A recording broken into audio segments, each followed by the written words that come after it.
We all knew the Leafs were looking to add ahead of the trade deadline, but I don't think many people thought it would come in the form of free agent signings of a guy named Corey Perry. Carlo Colaiacovo went on his radio show this morning and brought up the rumor that Corey Perry and the Toronto Maple Leafs have interest in coming together. We're going to break down this rumor and why it may or may not work.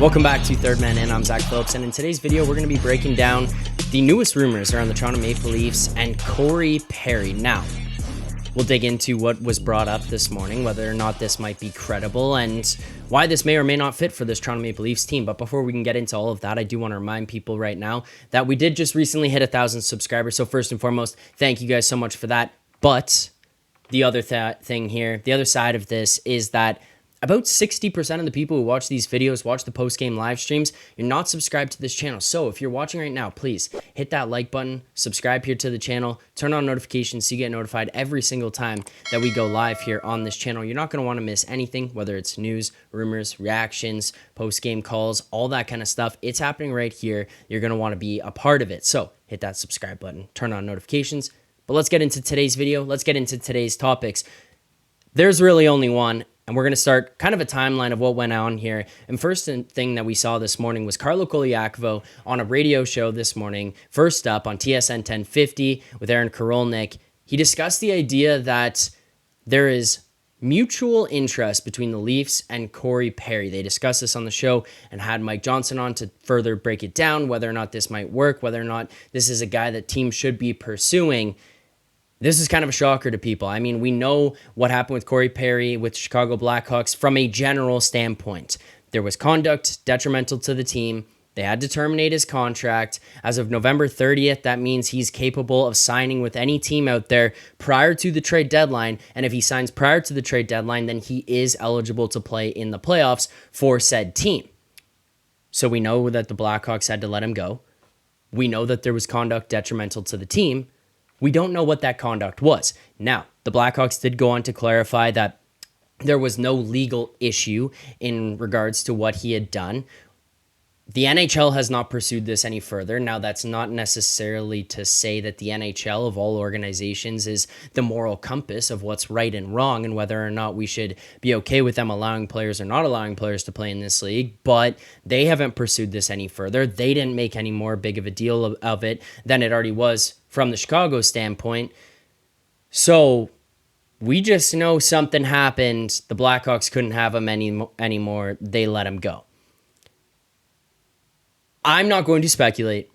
I'm not going to make assumptions. There's enough of those out there already. But here are my thoughts. I saw Mike Johnson's comments on this as well, and I'm pretty much in agreement with him here because there's kind of two parts to this for me. First and foremost, if he's eligible to return, the NHL is going to allow him to come back. They've deemed that this is not, you're not allowed to play in the league anymore. It was just Chicago didn't want you there. Then that's fine, I would think myself. We don't know what he did, so I don't think it's fair for us as fans, media, whatever it is, to speculate and determine whether or not he's deserving of coming back and playing for an NHL team.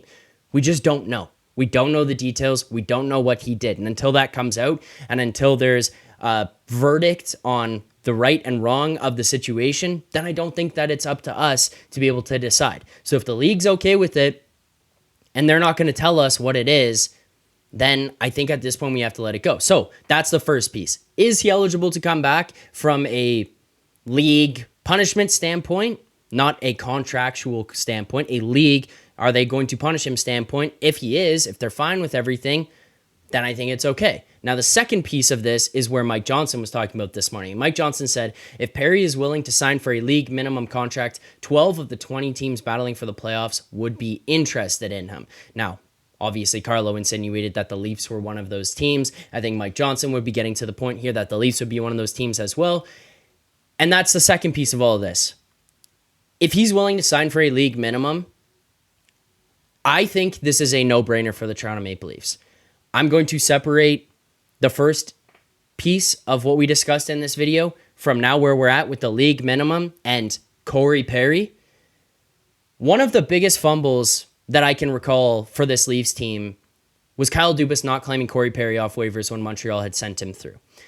They didn't claim him, and then that specific year is the year that Corey Perry and the Montreal Canadiens go on to face off against the Toronto Maple Leafs in the first round of the playoffs. Perry ultimately ends up taking out John Tavares. We know that one was an accident, but then Montreal goes on to the Stanley Cup final with Corey Perry on their team. Then we've heard rumors in the offseason the Leafs could have signed Corey Perry. They chose not to. He goes to Tampa. They go to Stanley Cup finals. Corey Perry has effectively gone around to each team that has been able to go on and have playoff success. Ultimately not win the Stanley Cup in recent years, but go on to have playoff success. Corey Perry has also traditionally been a Leaf killer, a guy who comes here and performs extremely well in Toronto and against Toronto. He is a guy who is a pure as you can get playoff performer. He's a rat scumbag. He's capable of scoring goals. He can go on your power play. He's still mobile.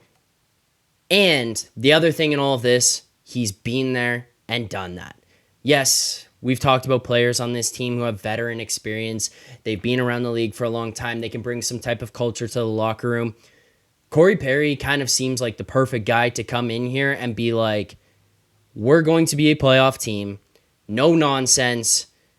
We're not dealing with any of this stuff. I'm going to be a rat. I'm going to be a scumbag. I'm going to piss people off. And we're going to play playoff hockey.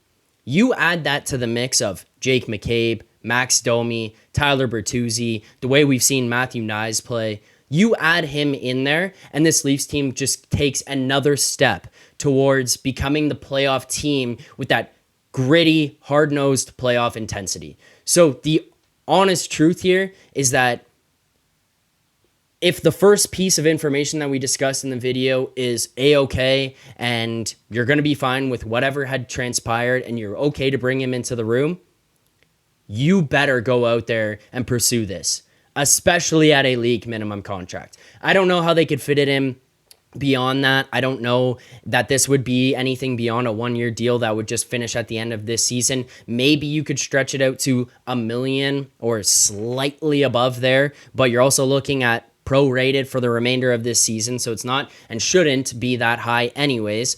League minimum for Corey Perry is 110%. A 110%, the type of guy you want in this locker room or you want on this team come playoff time. This guy is a playoff performer, and he's a guy that can help you take it to the next level. I don't care about his age. We've seen him perform in the last couple of years in the playoffs. We've seen the impact that he makes and has on teams and against opponents when it comes to the most important time of the year. I think Corey Perry would be an extremely strong add to this team for the playoffs. I saw some people online talking about it saying, I don't want this 40-year-old guy on our team. Well, you're idiots, truthfully. You're not opening your eyes to the level of play that he's brought to the past teams that he's been on over these past Stanley Cup runs that each one of those teams has gone on. Corey Perry would be an excellent add for playoff hockey and to continue to build the identity and the character of this team that we've already seen taking shape throughout the beginning of this season. I think that this is a guy that you should pursue, given the first part is okay, and then given that he's looking for somewhere or would be willing to accept somewhere around a league minimum contract. Guys, let me know in the comments below your thoughts. Do you agree, disagree? Would you want Corey Perry here? Do you think this is a good signing, bad signing, good idea, bad idea? I want to hear it all. Look forward to reading your comments. As well, make sure to like and subscribe to this channel. Turn on notifications if you haven't already. Appreciate all the support. Let's get this thing to 2,000 subscribers next year. We just hit 1,000, but on the road to 2,000. Thanks so much for watching this video. Until next time, Leafs fans, keep believing.